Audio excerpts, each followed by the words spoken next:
எங்களுக்கு ஒரு சைக்கிள் கூட கொடுக்கல, குப்பாண்டி கூட நல்லா கொடுக்கல. அவங்களுக்கு கார் கொடுத்துக்கிறாங்க, 1 லட்சம் கொடுத்துக்கிறாங்க.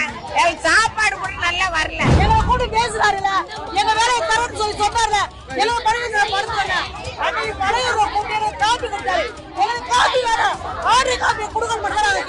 அவருக்கு இந்த மாதிரி போட்டோ கொடுத்து ஸ்வாக் பண்றதுதான் டைம். ஆனா எங்களை சந்திக்க மாட்டாரு. நாங்க போராட்டம் பண்ணப்போ எங்களை முதல்ல கூப்பிட்டு பேசின விஜய் அவர்கள் எங்களை கூப்பிட்டு அவர் கையால டீ கொடுத்து எங்களுக்கு சால்வெல்லாம் போட்டு எங்க தூய்மை பணியாளருக்கு மரியாதை கொடுத்தாரு. ஆனா இன்னைக்கு முதல்வர் ஆனதுக்கு அப்புறம் எங்க அண்ணன் கண்டுக்கல. எங்க அண்ணனோட ஆட்சியில நாங்க எல்லாம் நல்லா இருப்போம்னு நினைச்சோம். ஆனா அப்படி எதுவும் இல்ல. இந்த போராட்டம் பண்ற இத்தனை நாள் நாங்க போராட்டம் பண்றோம். எங்களுடைய கோரிக்கைகள் நியாயமற்றதா இருந்தா நீங்க எங்களை சிறையில வைக்க வேண்டியதானே?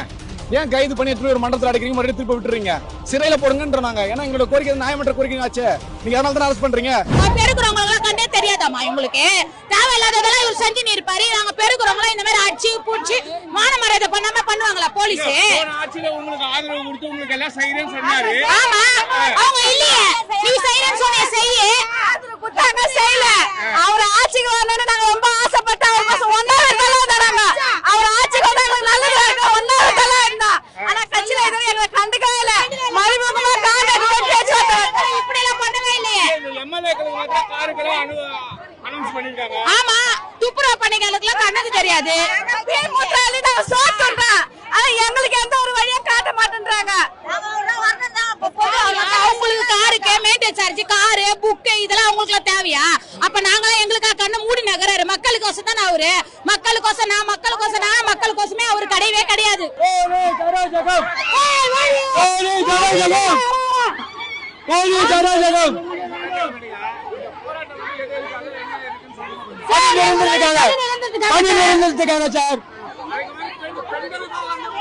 பெண்களுக்கு எந்த பாதுகாப்பு இல்ல சார். எங்களுக்கு கழிப்பற வசதி கிடையாது. எங்களுக்கு எதுவுமே கிடையாது சார். நான் ரொம்ப கஷ்டப்படுறேன் சார். நாங்க 13 வருஷமா வேலை செய்யறோம் சார்.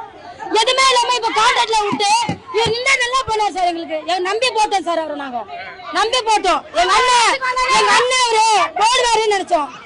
அவர் ஆட்சிக்கு வந்தா எங்களை பர்மனன்ட் பண்றேன்னு சொன்னார்ல. எங்களை பத்தி எல்லாம் பேச மாட்டேன்றாரு.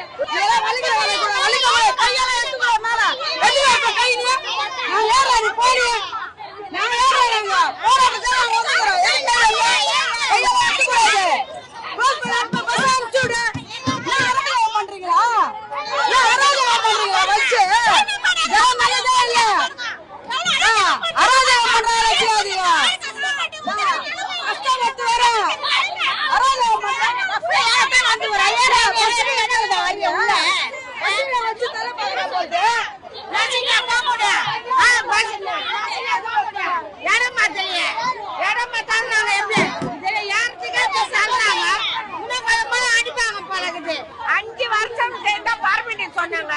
நாங்க 2 வருஷமா போராடுறோம். நாங்க 16 வருஷம் அது வேலை செஞ்சு 16 வருஷமா எதுவுமே பண்ண மாட்டோம். அந்த ஆட்சி பண்ணல, மொத ஆட்சி பண்ணல, இந்த ஆட்சி பண்ணல. நாங்க எங்க போறது? என்ன பண்றது? இல்லையே, இந்த இவரே 5 வருஷம் பர்மிட்டாரு. இவரே ஒண்ணு இல்லையா? எங்களை பார்க்கல, எங்களை சந்திக்கல, எங்களை என்னன்னு கூட கேட்கல. அப்புறம் நாங்க என்ன பண்றது? அவரு எங்கிட்ட பேச்சுவார்த்தை நடத்துற வரைக்கும் போராட்டம் தொடரும் தொடரும் தொடரும். எங்களுக்கு ஒரு சைக்கிள் கூட கொடுக்கல, குப்பாண்டி கூட நல்லா கொடுக்கல. அவங்களுக்கு கார் கொடுத்துக்கிறாங்க, 1 லட்சம் கொடுத்துக்கிறாங்க. எங்களுக்கு சாப்பாடு கூட நல்லா வரல. நாங்க எங்க போய் சாவுறது? நாங்க என்ன தாழ்த்தப்பட்டவங்க பாக்குறாங்களா? நாங்க ஏழைங்கன்னு பாக்குறாங்களா? நாங்க எஸ்சின்னு பாக்குறாங்களா? நாங்க பறையன்னு பாக்குறாங்களா? அவரு எங்க ஜாதி தானே. அவரு எங்களுக்கு பத்த மனசாட்சி இல்லையா? தோழரு என்னென்னமா அக்கா தங்கச்சி அம்மான்னாரா? இப்ப தெரியலையா? நாங்க ஓட்டு போட்டு வர வச்சோம்ல, ஓட்டு போட்டு வர வச்சோமா? நீங்க நல்லது எங்களுக்கு செய்வீங்கன்னு தானே. நீங்க நல்லது செய்யல, நாங்க என்ன பண்ண முடியும்? நாங்க எங்க பாருங்க, எங்களை பாருங்க. எங்க வக்கீல கூப்பிட்டு பேசுங்க. இவரை வச்சுன்னுக்குறோம். எங்களை கூப்பிட்டு பேசுங்க. எங்க அண்ணனா, எங்க தம்பியா, எங்க புள்ளையா நாங்க நினைக்கிறோம். நீங்க எப்படி நினைச்சீங்களா அப்படிதான் நாங்க நினைக்கிறோம். இருந்த முதல்வர் எங்களை ஏமாத்தினாரு. வந்துக்கிற முதல்வர் ஏமாத்தாரு. ஏமாதியா எங்களை ஏமாத்திதான் வந்திருக்காங்களா? ஆகஸ்ட் மாதம் இதே இருக்காங்க போராடணும். இந்த போலீஸ்காரங்களை அடிச்சு துன்புறுத்துறாங்க. இப்போ அதுவும் எங்களை செய்யறாங்க. நாங்க என்ன சார் கேட்கிறோம்? குப்பை எடுக்கிறோம், சேரு சகதியாள கொரோனா வேலை செஞ்சிருக்கோம், மருதாப்பூர் வேலை செஞ்சிருக்கோம். மழை காத்து வெயில் பரவ உழைக்கிறோம். எங்களுக்கு எங்க வேலையை திருப்பி கொடுக்க இந்த முதல்வருக்கு ஏன் இவ்வளவு கஷ்டம்னு கேட்கிறேன். எங்களை கூட பேசுறாரு.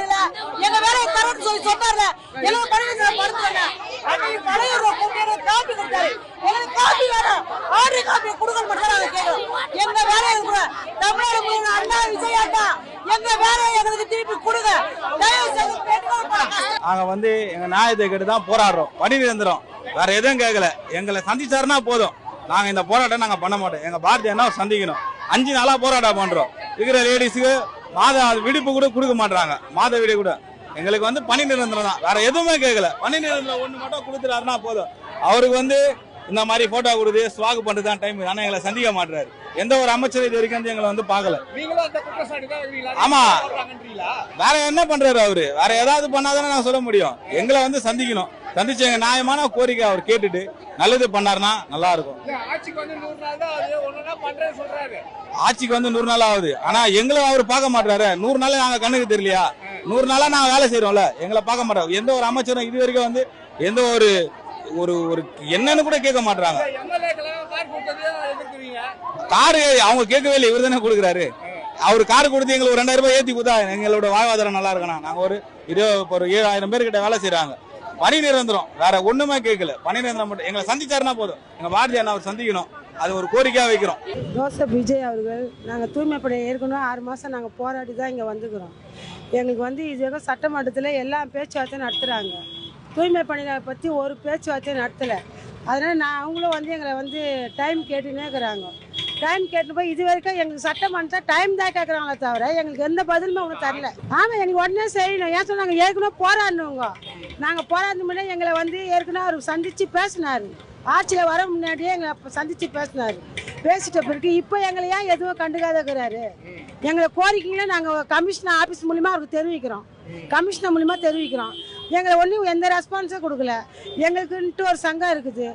பாரதி தோழர் ஒருத்தருக்கிறாரு. அவரை கூப்பிட்டு வச்சு பேசுறதுக்கும் அவங்க முழு உரிமையை தரமாட்டுறாங்க. அதனால எங்கள் போராட்டத்தை நாங்கள் வலியுறுத்துறோம். ஆமா, அதெல்லாம் சந்திச்சிருக்கிறாரு. அதுதான் சந்திக்கிறாரு. எங்க அதெல்லாம் சந்திக்க டைம் இருக்க போது ஒரு தூய்மை பணியாளருடைய போராட்டத்தை அவர் சந்திக்கல. எங்களுடைய வார்த்தைகளை அவர் செவி சாய்க்காதக்கிறாரு. எதனால? நம்ம ஆட்சி வரத்துக்கு முன்னாடி எங்களை சந்திச்சு அவர் தான் எங்களுக்கு எல்லாமே உரிமை கொடுத்தாரு. நான் 50 பேர் எங்களுக்கு வந்து தாலிகாக்கார் வந்து எங்களுக்கு கட்சியில வந்து அரெஸ்ட் ஆனாங்க. இப்ப ஏன் எங்களை எந்த பதிலும் கொடுக்காதக்கிறாங்க? நாங்க வந்து எங்க பணி நிரந்தர கோரிக்கை கேட்கிறோம். மாநகராட்சி வந்து நாங்க வந்து நிம்மன் பில்டிங்ல வந்து எங்களுக்கு சங்கத்துக்கு வந்து ஒரு ஆபீஸ் வேணும்னு கேட்கறோம். அதுவும் தரல. 862 ரூபாய் எங்களுக்கு கொடுக்கணும்ன்றோம். அதுக்கு எங்களுக்கு தரணும். தரலன்னு இந்த போராட்டம் தொடரும். கம்யூனிஸ்ட் கட்சி உங்களுக்கு சப்போர்ட்ல இருக்கு. கம்யூனிஸ்ட் கட்சியோட தலைவர், மாநில தலைவரே வந்து சண்முகம் அவங்க வந்து பொதுச்செயலாளர் எல்லாரும் வந்து எங்க சங்கத்துக்கு, எங்க பேர் இயக்கத்துக்கு ஆதரவு தெரிவிச்சு கையெழுத்து இயக்கத்துல கையெழுத்து போட்டிருக்காங்க. நாங்க போராட்டம் பண்ணப்போ எங்களை முதல்ல கூப்பிட்டு பேசின விஜய் அவர்கள் எங்களை கூப்பிட்டு அவர் கையால டீ கொடுத்து எங்களுக்கு சால்வெல்லாம் போட்டு எங்க தூய்மை பணியாளருக்கு மரியாதை கொடுத்தாரு. ஆனா இன்னைக்கு முதல்வர் ஆனதுக்கு அப்புறம் எங்க அண்ணன் கண்டுக்கல. எங்க அண்ணனோட ஆட்சியில நாங்க எல்லாம் நல்லா இருப்போம்னு நினைச்சோம். ஆனா அப்படி எதுவும் இல்ல. போலீஸ் ஆட்சி மாதிரி தான் தெரியுது எங்களுக்கு. என்னமோ போலீஸ் அராஜகமா தான் இருக்குது.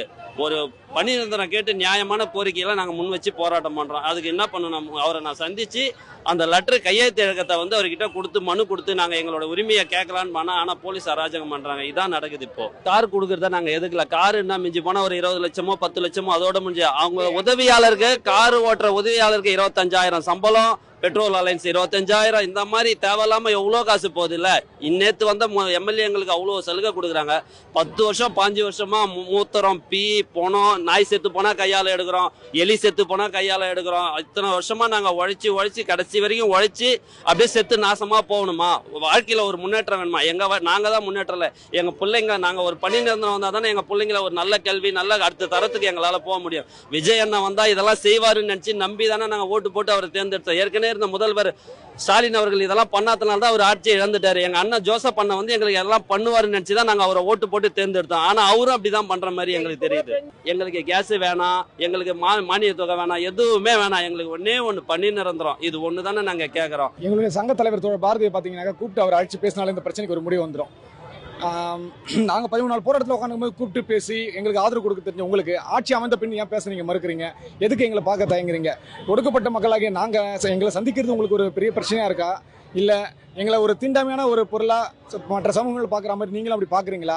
இல்ல எங்களுக்கு நீங்க என்னதான் செய்ய இருக்கிறீங்க? அனைத்து சமுதாயத்துக்கான கட்சின்னு தான் அவர் சொல்றாரு. எல்லாருக்குமான ஒரு அண்ணன் தங்கியா பாக்குறாரு. அண்ணன் ஆட்சி நடக்குது, தம்பி ஆட்சி நடக்குது, மாமா ஆட்சி நடக்குதுன்னு எல்லா திட்டங்களையும் அறிவிச்சுட்டே வர்றாரு. வெற்றி தான் அறிவிக்கிறார். திட்டங்கள் எல்லாமே வெற்றி அடைஞ்சா எங்களுக்கு சந்தோஷம். நாங்க எல்லாம் சொல்ல வரல. இலவசத்தை நாடி யாருமே நாங்க வரல.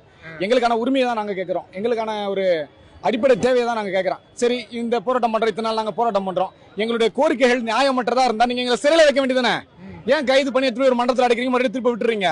சிறையில போடுங்கன்ற நாங்க. ஏன்னா எங்களோட கோரிக்கை நியாயமற்ற கோரிக்கை ஆச்சு. நீங்க அதனால தான் அரெஸ்ட் பண்றீங்க. சிறையில வைங்க, நாங்க பாத்துக்கிறோம். அது மட்டும் இல்லாம தாழ்த்தப்பட்டவர்களான்னு கேக்குறீங்க. தூய்மை பணியாளர்கள் போராட்டம் இது வேற ஒரு இதை நோக்கி போகுதா அப்படின்ற அந்த ஒரு கேள்வி எழுப்புற மாதிரி தானே. தூய்மை பணியாளர் நோக்கம் பாத்தீங்கன்னாக்கா எங்களுடைய சந்ததி நோக்கி தான் போகுது. நீங்க நாங்க இங்க போராடுறது எங்களுக்காக நினைச்சிட்டீங்க. எங்களுக்கான போராட்டமே இது கிடையாது. எங்களுடைய சந்ததிக்கான போராட்டம். என் அப்பா குப்பை வாரினாரு, நான் குப்பை வாடுறேன். இந்த பணியை என்னோட பிள்ளைங்க செய்யணுமா? அது இருக்கக்கூடாது. என் பிள்ளைங்க நல்லா படிச்சு ஒரு அதிகாரத்துக்கு போகணுன்றதுக்காக தான் நாங்க இங்க அதிகார தோரணையில இன்குலாப் ஜிந்தாபாத்னு சொல்லிட்டு நாங்க கத்தி இங்க போராட்டம் பண்ணிட்டு இருக்கோம். எங்களுடைய போராட்டம் வெற்றி பெறணும், எங்களுடைய போராட்டம் ஜெயிக்கணும்னாக்கா எங்களுடைய தோழர் பாரதியை கூப்பிட்டு அழைச்சு பேசணும். மாண்புமிகு முதல்வர் இந்த தூய்மை பணியாளர்களை ஒரு தீண்டாமே நினைக்காம சந்திச்சு பேசணுன்றது தான் எங்களுடைய மிகப்பெரிய கோரிக்கை. தொடர்ந்து 4வது நாள் போராட்டம் தொடருது. இன்னைக்கு தமிழ்நாட்டில் சரி பாதி பெண்கள் இருக்கிறாங்க. மாநகராட்சியில் பெரும்பான்மை பெண்கள் இருக்கிறாங்க. மாதவிடாய்ன்றது விடுப்பு கிடையாது, மகப்பேறு அந்த பெண்களுக்கு விடுப்பு கிடையாதுன்றாங்க.